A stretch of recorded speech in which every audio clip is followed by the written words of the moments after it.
Hello and welcome back to the Hawkins Hellfire Collective. I'm Devin Grubb. And I'm Zach Grubb. And today we will be talking about Season 4, Episode 2, Vecna's Curse. Part 1, since we're probably going to be splitting every episode of Season 4 into 2 episodes. Well, yeah, that's because they're long. Super long. They're all over an hour. I mean, I say super long. They're really not super long, but they're long. They're long episodes. They're long compared to the other ones. Like, the other ones are, like, anywhere from 48 minutes to, like, an hour. These ones are all over an hour. So it's a lot. It's a lot more to dig through. It's a lot to unpack and dig through. So just get to hear our voices more often. Twice as much as usual. Woo! So, this episode starts in the silliest way to me. It's a flashback. It's a flashback. Let's remind everyone we pretended to kill Hopper. Like, I guess the intention was to show us, like, hey, here's how he survived. Yeah, because that's what it does go into that. Like, you see, he like falls underneath and everything, but still. Yeah, but here's the thing. To me, it created more problems than it solved. It wasn't just like, oh, he survived, and then they captured him. Like that's exactly what happens. He survived, and then these Russian guys come up to him after he wakes up for being passed out for however long. And you also brought up a big, an interesting point. The mall was evacuated at that point. That's where I'm going with this. Like, the mall was evacuated. There's no people in it. Nobody. Not even the Russians. The Russians evacuated. They all did. And, like, correct me if I'm wrong, but immediately after they turned that thing off, the feds busted in and, like, got Joyce out of there. Yeah, because it was right after, because I remember when we were watching it, one of the first things I said was, all right, Owen's too little too late, because, like, they didn't fix anything. Right. But you're telling me that not only did Hopper survive, which of course he was going to survive, by just falling like one level below to like a balcony below the balcony he was standing on. I still don't see how he could have, like, make them in the fall. Yeah, he could have survived the fall, but like everything was fucking, like, blowing up. Yeah, and let's remember that the last time this thing misfired, people melted. Yeah, Murray says it later on in the episode because I'm just going to talk about it now because it makes sense because Joyce is like, well, I didn't see a body. And Murray just looks at her and goes, because he evaporated. Yeah. Because, like, that's what happened to everybody else that was killed by this thing. Not that they saw that, but still. No, but he knew. Solid theory from Murray. Right. Or Alexi probably told them that happened. I was going to say, Murray and Alexi were bros because they both spoke Russian. Yeah. So they talked about all that stuff, everything that happened with that facility. So, like, the feds busted in. First off, they didn't check for Hopper. Right. What? Right. Second. Well, because he evaporated. So they weren't going to check. They weren't going to check. Like, second, how in God's name were there still Russians in the facility after the big exodus? Right. And, like, on top of that, they didn't get caught by the feds on their way out. Yeah. It's the most slipshod, hey, we didn't think this through and we need to do something about it. He needs to have survived and we're not going to pay attention to what happened after he fell off the balcony. We're just going to say he got picked up. Yeah. It's so bad. It's silly. It's very silly. Yeah. It would have been so much better if instead of faking his death, we just saw him got taken by the Russians. Yeah. Yeah. Like, there was no reason to be so, like, mysterious about it. Or if they just did it in the moment instead of waiting until season 2 to show us, like, oh, they picked him up and dragged him away. Yeah. Like, imagine if he got blown to the side of the room and Joyce didn't see what happened next. Mm-hmm. And, like, the feds bust in and they're like, we couldn't find him. Right. Like, and we just see him get dragged off as soon as he hits the wall or something. Just anything to keep it from being like, we're going to pretend he's dead. And then just give you, like, one little scene that makes no sense because these guys were supposed to be evacuated. Yeah. And the feds busted in that moment. Back in the building. It's really dumb. It's really dumb. I'm glad that this plot line gets better. We move on real quick, though, from this. Yeah. To the trailer park. Because Max wakes up to the cops, like, swarming the Munson trailer. Because Eddie's uncle found Chrissy's body. Yep. And this was a cool scene to me because you only get like a glimpse of her body, but it's all messed up the same way that we watched it happen. You never see her body in this scene. You do you? You see. I didn't think you see it right away. Max gets a look at her face and her arms all twisted up. She just sees her arms the back twisted. of the head. Yeah, that might have been the back. But of the head. Like the cops in there are like really freaked out, and the new chief he calls like the government or something. Like he calls Hawkins Lab. Right, and he's just like, you got to tell me what I'm seeing because what am I dealing with here? Yeah, like they know. It bothers me because I feel like they know that like their prime suspect probably could not have done this based on what she looks like, and they're still gonna go with that. Now I will say this because we didn't talk about this while we were watching the episode, and I didn't even really think about it until later, but.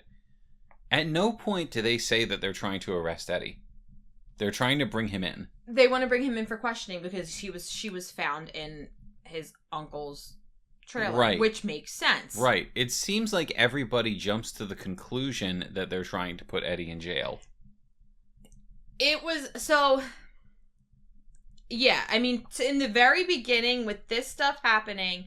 Because he ran away, it makes him look suspicious, which absolutely, you ran away from a scene of a crime, there's a dead body in your trailer and you're not there, you looking pretty sus. But, like, yeah, they never once say that he did it. You know, obviously he's a suspect because he was with her, but that doesn't mean he did it. It doesn't go to him being, you know, suspect number one, you did it, until they talk with Jason later in the episode. Right. And as that story progresses and you get that mob mentality, that's when it's like that. Then I feel like the cops are kind of like, oh, well, to appease the people, we have to say that he did it. Right. But like on top of that, they saw her body and like they find the other kid too. And, like not in this episode, but they find the other kid. They know they're acting like they know that something else is going on. Mm-hmm. But then like when they're told about the crazy shit that happens later on by Jason when he sees his friend get Vecna'd. Well, they're like, "Oh, you're crazy. You're under stress." Like right, but they're still gonna say it's Eddie because they need a scapegoat. It's like we talked about it before. They need somebody to. No, I get that. It's just like they completely drop the idea that something more mysterious is going on. Right. Oh, when they finally get like an explanation, like like somebody tells them, "I watched it happen," and they're just like, "Oh, okay, he's crazy." Yeah.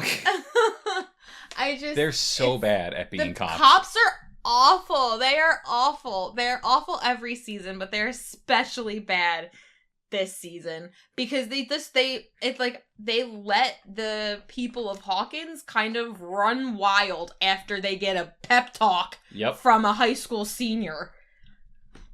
But that's later on. To be fair, he's a basketball star. Oh, right. That's later on. Anywho. Well, I think my original point here, when we were talking about like that flash of Chrissy all messed up, I feel like this was the point when I realized that they were all in when it came to the body horror of this season. This was not going to be a one-off thing. Yeah.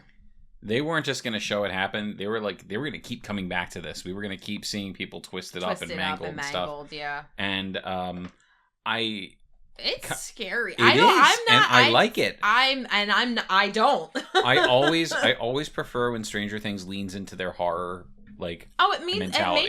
It makes for you know, good television and stuff, but I just in general I don't like body horror. I know. It really bothers you. It really bothers me. So, I mean, if it wasn't for the fact that I knew, you know, what was happening, like I think I said this in the last episode, I don't know that I would have wanted to like continue watching it. Yeah. You know, because I really don't like that.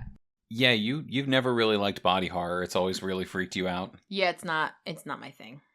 No, I can get into it if it works in the plot, but like some stuff is too much for me too. Yeah, no.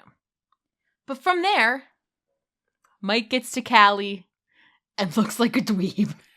Yes, he does. I wrote Mike's goober Cali chic. It's so bad. Like, I want to know who told him this is what you wear in California. Right? Like, was he like, just... oh, this is what people in California look like. Was he just looking at a magazine and, like, saw people... He had to have been. Or, like...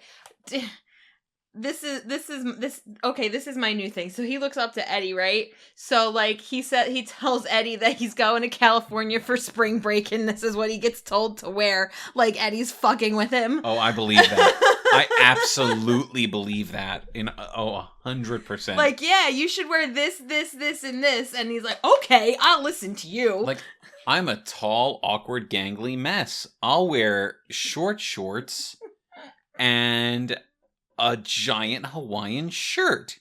Doesn't he have and wraparound sunglasses and like a weird like bucket hat? Like doesn't he have some kind of weird like fisherman hat on? Like, dude, what are you doing? And oh my god, Argyle. Argyle rips on him for having a knockoff shirt. Yeah, well, he thinks he's going in for a hug and he's like checking the tag like, nah man, it's a knockoff. Like, I'm not interested in you now. Yeah, you've suddenly become less cool to me. That's a knockoff shirt, bud. But what bothers me about that scene is that he hugs everybody except for Will, who is his best friend. Like, he barely gives him like a hey, how you doing? Mm-hmm. You know what I mean? And it's been like a year since they've seen each other, and he's just like... I think Will even says later they've only talked like twice. Yeah. Yeah. I mean, we also find that it's like a, this friendship streak goes both ways kind of deal with the two of them, but still. Yeah, we'll talk about that later, I think, because that'll be a whole discussion on its own. Yeah, absolutely. But yeah.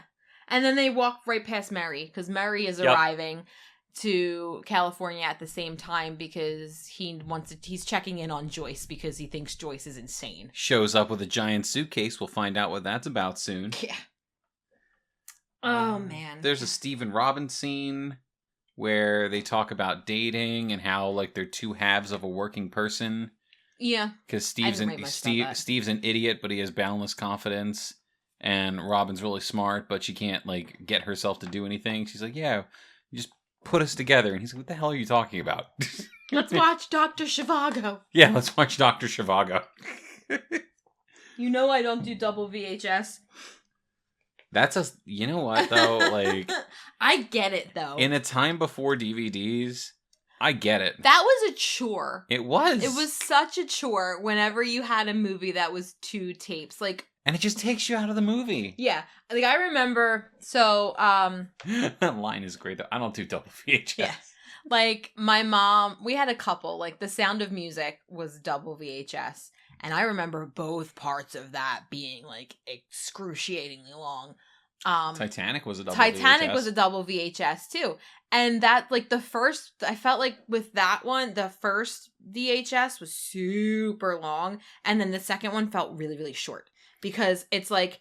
They didn't stagger it. No, because it's like you have this whole thing, and I'm pretty sure this first VHS ends with the iceberg hit, and then immediately it's like, boop. Like, yeah, the main driving action everyone's been waiting for. That's a good place to cut off the first movie, cut off the first movie, and then the set like the first. Then you have to get up and go put the other one in. The first movie is like 3 hours long, and then part 2 is like half an hour. Hold up. But no, you didn't just go back and put the other one in. You had to rewind it first. You had to rewind the first one. Because if you didn't, you would not remember to do it later. You would, and then if you didn't and your parents tried to watch it after you would get in trouble for not rewinding the tape. Anybody listening to us who was born after like 1995, you have no idea what we're talking about, and that's perfectly fine. Look up VHS. We're totally aging fascinating. Ourselves. No, like, but even to me, like, because I feel like for the most part, we grew up with DVDs. For the most part. Like, when we were old enough to be buying our own movies. Maybe you, but my family didn't get a DVD player, I think, until, like, 2004, 2005. Oh. When people had already had them. Yeah. Oh. Okay. Yeah.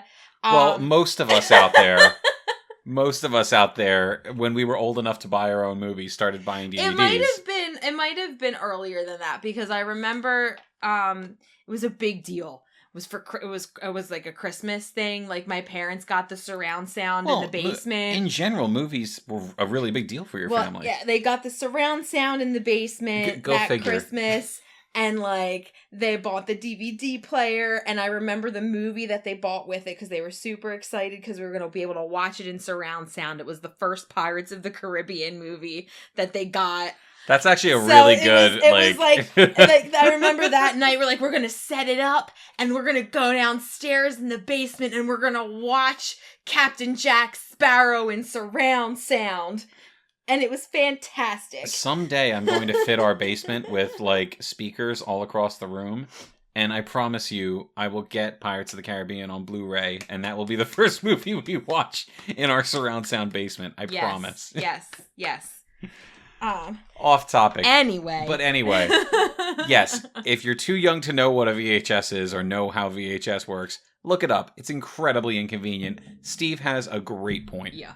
Can't believe we grew up like that. What was that? And then it goes to the basketball team. Yeah, Benny's is now the debauchery spot. And there's a lovely little line.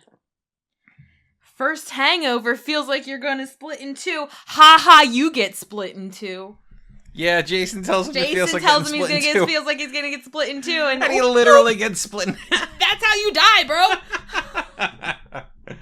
And, like, I don't know if that was foreshadowing or if they just went back after the fact. Or like, yo, this would be funny. That's gonna be really funny. This would be really funny for anybody who catches it. I do have to say, kudos to the guy who plays Jason, though. Great actor. Mason Dye, I think is his name. Like, he is great because you hate Jason and he is a piece of shit from day one, and he is so good at it. Yep. This is like Joffrey levels of villain building. Oh, God. I know. But, like, that's a hard comparison. It's the sign of a really good actor if they can make you hate their character. Yeah. And he's not even doing it in a particularly cruel way. No, he's not cruel about it. It's very subtle. He's just a dick. Yeah. I think it's funny that you brought up Joffrey, though, because doesn't the actor get hate? Like, in real life? And, like, back in the day. He's like a super sweet guy in real life. He's a really nice guy. And, like, people were, like, not nice to him because of his character. And he's like, I'm not like that. I'm just good at my job. Oh, man. But things start happening in Hawkins really quickly. Max goes to Dustin about the Eddie situation. Do you have other things written down? Because you might. Yes, just one little thing, that the nerd following Nancy around can't hold a candle to Jonathan. Oh, okay. Hate that guy. That guy. Fred Benson? Fred is, I just don't like Fred.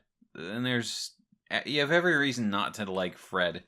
He's Mr. Oh, I'm a nice guy, but I'm smarter than the people around me.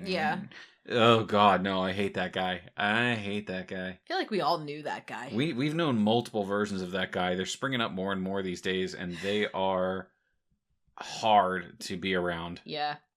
Yeah, so then we get back to Max. So Dustin and Max. She goes to Dustin. Whoa. Max goes to Dustin about what she saw. And Dustin, sweet, precious baby man, immediately is protecting Eddie from the start. He's just so good. But what I love about that scene is that Dustin just has one of those faces. You can't keep anything from him. No. Like, you just want to tell that beautiful boy everything.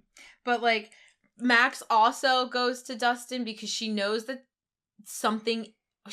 Dustin is close to Eddie, but she also knows that something isn't right about what happened, but she doesn't want to just come out and be like, oh yeah, Eddie didn't do it, it was a supernatural thing, because she does go on to explain about the lights flickering. I think she was looking for a reason to not blame Eddie. Right. She was looking for a reason for this to be more than it was. Or she was looking for, not a reason, confirmation. Confirmation. And that's why she had to go to Dustin. Mike is in California.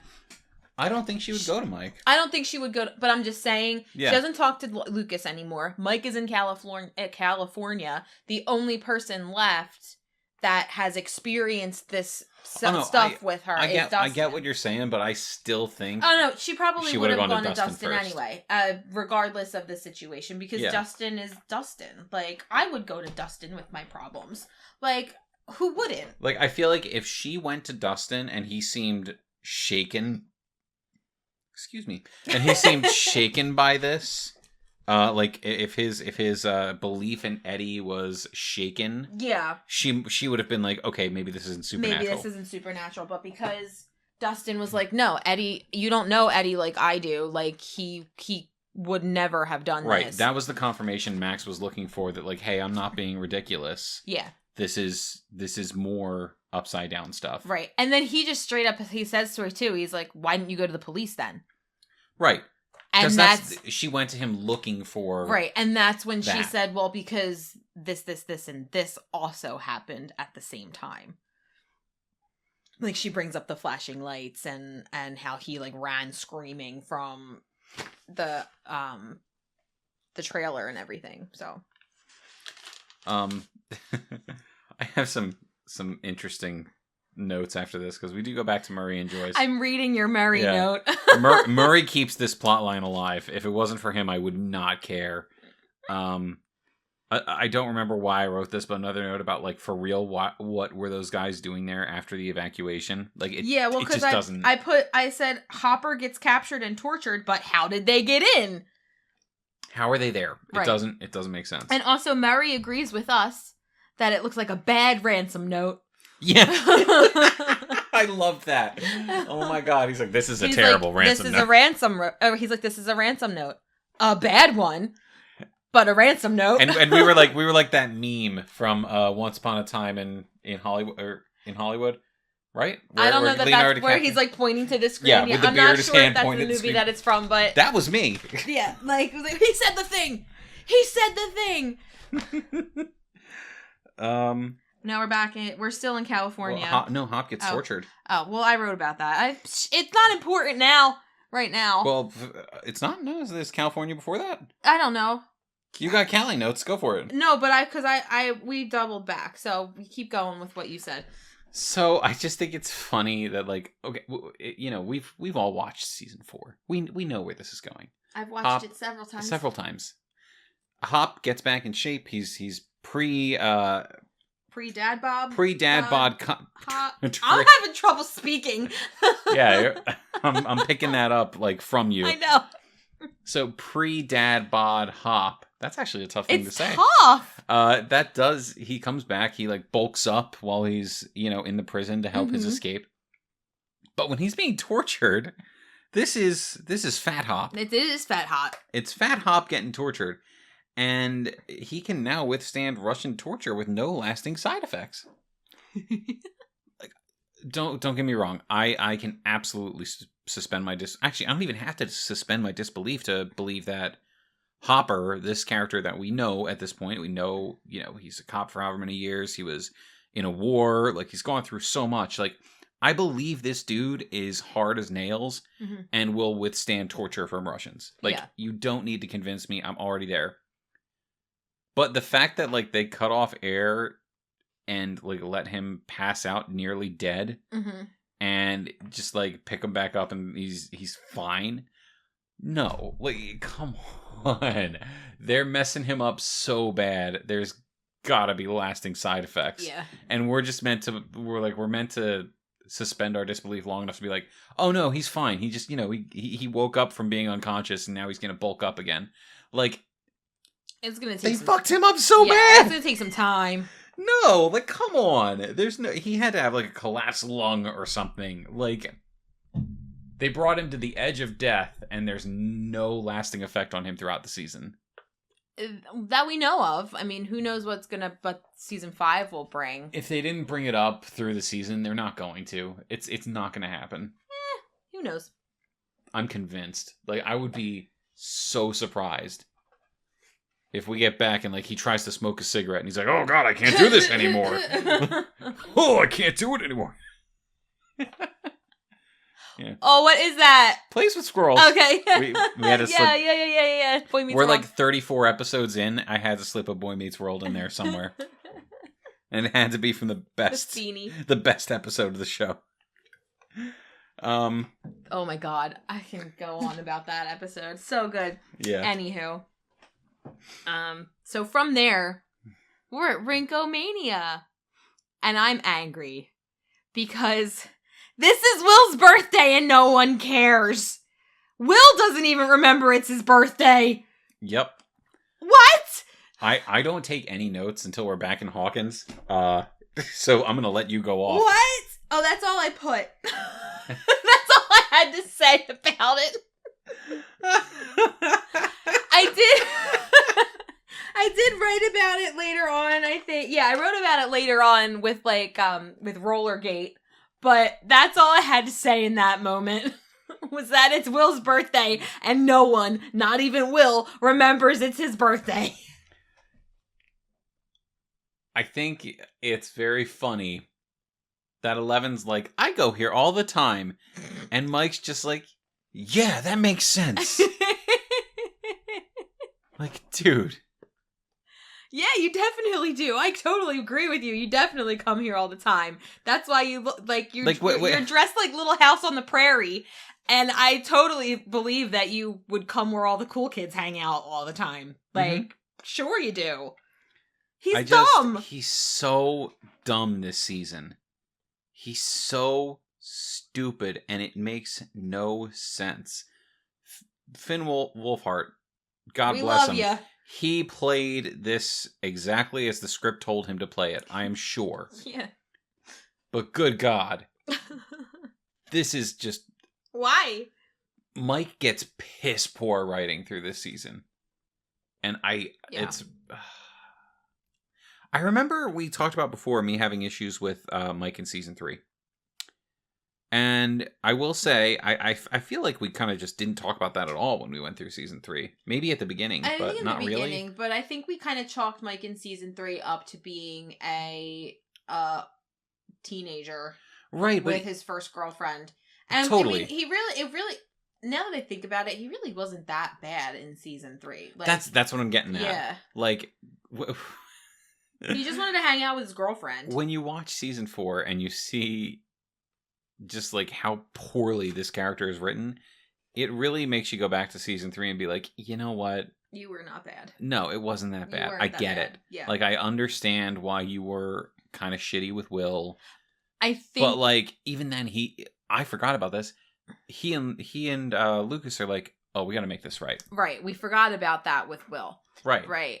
I feel like we said so many bad things about Will in about Mike in season 3 because all we could remember was him being about, like, you know, Will just wanted to play D&D and nobody wanted to play with him, so we all felt bad for Will. Oh my God, we all felt bad for Will. Yeah, all right. So we saw Mike as like not great. Right. And I think after seeing season 4 again, yeah, it's like, you know what? If I go back, that's just regular teenage bullshit. Yeah. And I get it. I was a teenager once, many moons ago. Yeah. We aged ourselves in the beginning of this episode. We had to bring up VHS, didn't we?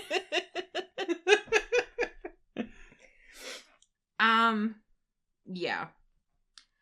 So I don't have anything else about Will's birthday. I just have the Will's birthday note. And then my next thing that I have is about when the cops start questioning. Same. These dumbass cops are the root cause of Jason's shitty crusade. They are the reason that Jason wants to go after Eddie and the Hellfire Club. They put it in his head. They're so bad at their jobs. They put it in his head that he has something to do with it because they're like, oh, well, what about Eddie Munson? And Mustache McDumbass. Would she have gone to Eddie Munson's place for drugs? And then he's like, oh, did Eddie had something to do with this? Blah, blah, blah. And automatically, he's got it in his head that it was Eddie who Like, you're in the her. middle of questioning the ex-boyfriend, and you're going to bring up a suspect? Right, and then he can't, well, he's not ex-boyfriend, he is her Sorry, boyfriend. you're right. Should have been ex-boyfriend, because her boyfriend should have been Eddie. We're not going to talk about that. But it gets it in his head, and he can't let it go, and that's the reason for his crusade against all of them, and look, because of them. I've said this before, and I'll say it again now, because I feel like it's important to note. One of these cops is significantly more inept than the other. But they're both pretty inept. They're both dumb, but one of them is garbage at his job. He should not... Well, which one is the garbage one? Without getting too deep into my thoughts about cops, like... Which one is the garbage one? Because the one who is not currently the active sheriff. Okay, so not the chief. But it's the chief who brings up Eddie in the questioning. It's not the other one. So... He's just standing there being stupid. Here's the thing. But the chief is the one who brings up Eddie and brings up Chrissy going to Eddie's trailer to Jason. Because he's the one who's doing the active questioning.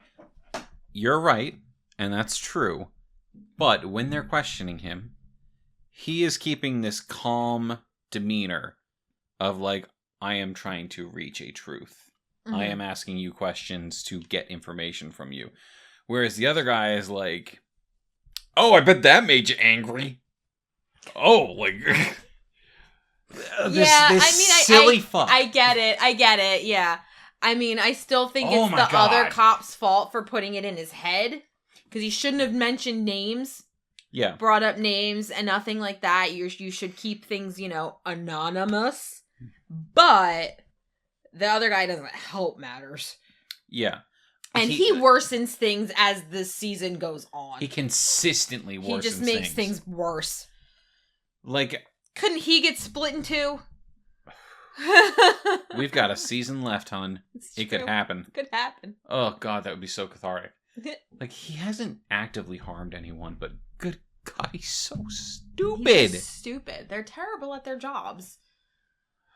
I mean, they're good at their jobs because we hate them as characters, but they're terrible at their jobs. Are we supposed to? I think so. I think they're supposed to be like, the bumbling buffoons. Why are they written so dumb? I don't get it. Because Hop is supposed to be the be-all, end-all cop. Yeah, but Hop's not in this episode. Exactly. Hop's not around. Right. Somebody else has to be, like, voice of reason guy.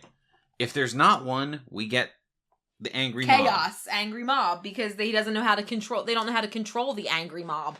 You're right, actually. That's a good point and probably all intentional. It's just, like...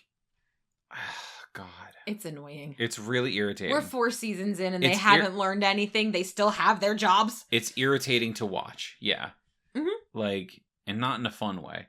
No, anytime they're on screen, it's kind of just like, oh God. These dumbasses. What are they going to do next? How are they going to make things worse now? Like, right. Look, you should never feel that way about characters who are not active antagonists. When we watched this the first time, anytime they were on screen, I feel like we said that, like, oh God, what's going to happen now? Right.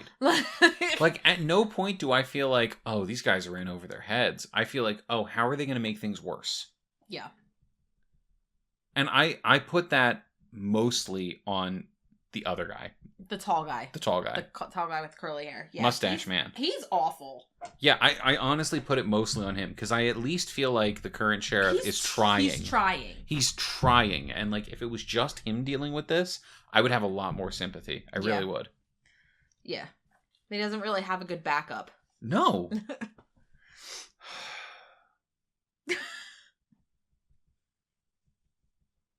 So... Dustin and Max hit up the video store. Yes. Steve's jealous. He is. He very much is. Oh, your new friend you think is cooler than me because he plays your stupid game? And Dustin's like, I never said that. Right. Like, you're projecting. But also, I'm not going to disagree with you. Right. So they head there because they think they can figure out... where Eddie's hiding. We're closing in on 40 minutes here. I think we're at 35 or so. Yeah. Before we cut this off, Yeah, where do you want to... I just want to stop this madness, because this episode has gone off the rails many times. It's fantastic. I love it. I love it so much. I will say, this is where I kind of want to have our last bit of discussion before we cut off for the halfway point here. Okay. This is where we start to see Nerd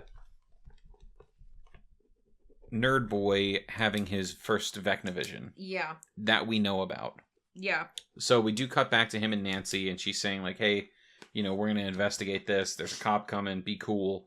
And he has this vision of the cop, like, telling him, like, oh, you're that kid. You're that guy who murdered that kid. And he weirdly, because the cop, like, kind of turns into, like, this zombie type creature with, like, it almost looks like hands around his think those face. are supposed to be Vecna's tentacles. Vecna's tentacles, because it looks like fingers. It kind of does, but so do his tentacles. That's true. When they're creeping around. Yeah, when they're squelching wetly. Yes, exactly. I think that was the intention, because he gets, like, the teeth, too, a little. No, Vecna has normal teeth, but he's got, like, sharp teeth or something. Anyway. He gets, like, monstrous looking. He gets monstrous looking. I just thought it was interesting that this, as far as we know, is the fastest Vecna kill. Yeah. Because we don't know about anything that he may have experienced prior. Right. And we only know of this. His reaction to this, like, vision is very much like, this is the first time this has happened. Yeah. Whereas with Chrissy, I kind of got the feeling that her little vision in the bathroom wasn't the first time. I don't think it was the first time. And also, like, it takes an entire day before Vecna finally, like, invades her mind and kills her. Like, it's late at night when she's at Eddie's. But it is the same day. It's the same day, but it's much later. And this kid, like, he gets a Vecna vision around, like, 2 o'clock, and he's dead by, like, 7. But if you think about it, it's quick with Max, too. No, it's not. She sees the clock, but then she has the little bit with her mom. And then that same day, when she's at the cemetery, is the first attempt. One that would have killed her. That's true, but we also know that Max has been having headaches and experiencing weird shit. And when they read the files, they all have been experiencing headaches and stuff, and, like, nightmares. So I guess we're supposed to pull that he was experiencing the same thing, but you're right. It does, the way he plays it's the least lead up. The way he plays it, it's like, oh, this is the first time that he's having any kind of weirdness. Because he doesn't come off like he's having any problems. Like, he's Mr. Nerd Cool. Yeah. Like, I'm gonna write about the basketball team losing because we need to have that headline just in case. Right. Everyone else has, like, issues that they're clearly dealing with. And yeah, he does too, but he's not, like, it's not affecting him in any way up to this point. Even the basketball player, who we don't even get to see any of his Vecna stuff, we get to see him clearly reacting to things awkwardly or, like, weirdly because he has a trauma. I think part of it with Freddy, and this is just something that I've just thought of right now. Also, whoa. Sorry to cut you off. His name is Freddy. Let's just take a second to appreciate. We talked about this. His name is Freddy. Mm-hmm. There is a Freddy Krueger cutout in the movie store that Steve and Robin are working in. Mm-hmm. And Robert Englund is in this season. Yes, he is. And Vecna's whole thing is messing people up in these visions that are basically dreams and dream worlds where he's doing Freddy's thing. This whole season is Nightmare on Elm Street. They took some notes from Nightmare on Elm Street. And they leaned into the horror this season. They really did. And yes, it's very obvious. We're not breaking new ground here bringing this up. But I think it's funny how many little nods we got to this along the way. Yeah. But what I was just gonna... Sorry. It's okay. What I was just gonna say is that, like, maybe... he seems fine because his trauma isn't currently happening to him. Like, he's put it behind him, maybe, or, like, has tried to forget about it where everybody else is dealing with it currently. Chrissy was dealing with, an eating disorder and her mom being that way then.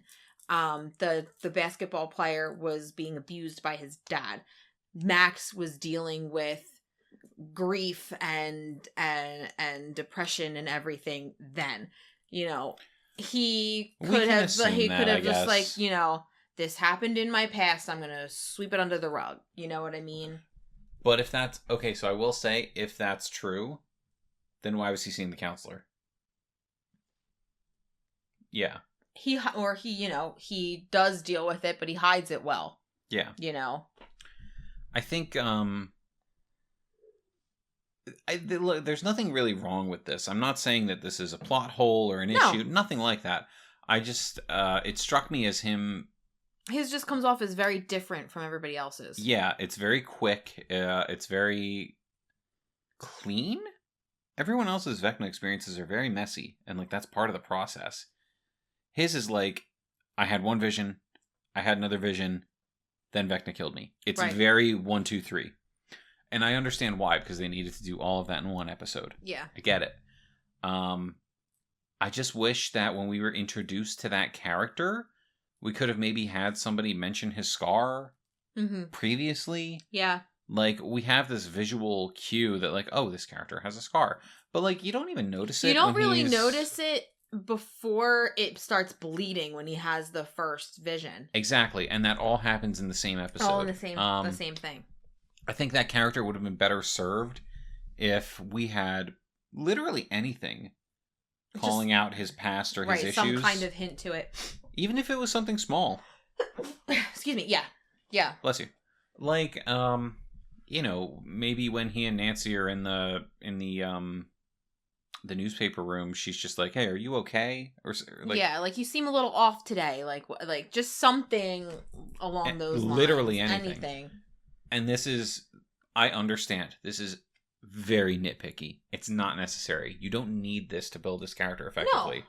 It's just, I don't know. It's just very abrupt to me. And you know what? Maybe when we get to the point where that basketball player is experiencing issues too, I don't quite remember if that's all in the same episode or not. Maybe it is. I don't know. I can't say for certain. Yeah. Because they decide to go on their Eddie hunting spree, and like they do it twice. Because they go to the corroded coffin kids, and then after Chrissy's funeral is when they wind up going to Reefer Rick's house, and he has to take the boat and everything.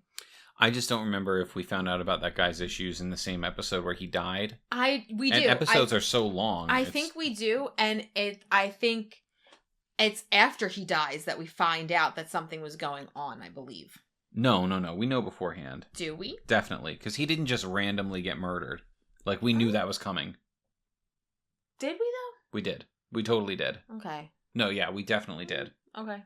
It definitely came up beforehand. It wasn't a shock when he got Vecna. I'm going to believe you, but I'm going to have some skepticism. Okay, that's fine. Okay, yeah, no, we'll get there. Just because we haven't gotten there yet, and I really don't remember. But I don't want to say that you're wrong, because I don't know. I think you're right, but I want to... We got to watch it again. I want to watch it again. Yeah. You know what? Maybe I didn't feel like that one was abrupt because we already knew the rules. Yeah. We knew what was going on. So it wasn't like shocking or confusing or I don't know. We had a very clear layout of what's happening, why it's happening, when it's happening. Yeah. So they could gloss over his death. They could just use it as exactly. They could just use that as a plot device along the way, and we're not going to question it because we already have all the background information. Yeah, we didn't have that yet with Freddy. No. So it's just a little off that we weren't introduced to any kind of issue with him in the first episode. I think the basketball kid's death is in the next episode, isn't it? Because it happens before. Does it happen before or after Dear Billy? I think it's after Dear Billy, because I might be getting my order of operations mixed up here. Because Eddie is hiding for a little while. Yeah. Eddie stops hiding when they go to the Upside Down. When they decide to go to the Upside Down. Right. They find him at at Skull Rock. Is Skull Rock episode 4 or No. 5? No. Eddie is not in Dear Billy. No, he's not. Yeah. So it's episode 5. Eddie, you know what? I think you're right. I think it happens during Dear Billy because Eddie is trying to reach out to them with the walkie, and he can't get them on the walkie. The death doesn't happen in Dear Billy. There are no deaths in Dear Billy. Then it would be after, right? It's after then. It's after. Yeah. It's after. Not that it's really important right now. We're just talking to talk right now. But like isn't that what this all is? Yeah, it's after then. It's after. Okay. It has to be. So I think we made our point though that the third Vecna kill is not abrupt because we know the rules. Yeah. This one is. Yeah.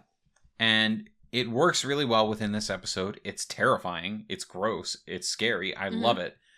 But if we had any kind of inkling in the first episode that something about this kid is not quite right, maybe he has something going on with him,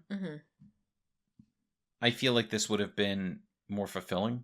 But his death doesn't actually happen until the end of the episode, which we will discuss in part 2. Yes, we will. So, before we get too involved in his death. Signing off from the Hawkins Hellfire Collective. I'm Devin Grubb. I'm Zach Grubb. We will be returning to this in the next episode. Dusty Buns gets it done.